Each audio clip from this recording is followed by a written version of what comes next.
Mga biblical character ang ibinida sa pagunita ng All Saints Day sa Molo District sa Iloilo City.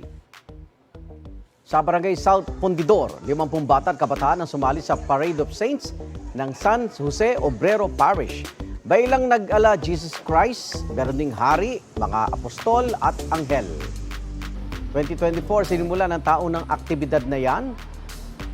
Sa Banate, Iloilo naman, mahigit 100 kabataan lumahok sa Parade of Saints sa Parokya Katolika ni San Juan Bautista. May mga nakasuot bilang apostol at Birheng Maria. Taon-taon ding sinasagawa aktibidad mula noong 2015. Ayon sa Archdiocese of Haro, layunin ng aktibidad na mapukaw ang mga atensyon ng kabataan sa banal na buhay ng mga santo.